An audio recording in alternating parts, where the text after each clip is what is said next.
नमस्कार जय जगन्नाथ मोर आउ एक नुआ ब्लॉग को स्वागत। आज जेहेतु रविवार माछ आसी माछ को भाजुची समस्त टेस्टी टेस्टी खाइबा दरकार भल खाइबा दरकार। जेहेतु से माने बाहर खटुचंती पुरुष माने कहते कि आमे बाहर झाड़ बोईकी पैसा रोजगार करचु आमको बहुत कष्ट किंतु आमर झाड़ हुए ना।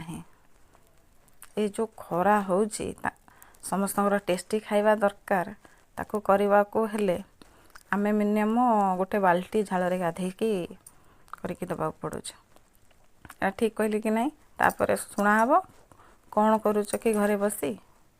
जदि मो चैनल को फॉलो करना फॉलो करंतु कमेंट करंतु आ लाइक भी करंतु। मु ठीक कहली कि भूल कहली निश्चय मत गोटे भल कमेंट रे जणेबे। जेहेतु रविवार आज अधे पखाड़ खाइबे से तो माछ भजा पखाड़ हाथ खाइबे आ कदली आलू भजा आ पापा बों को माछ तरकारी। Thank you.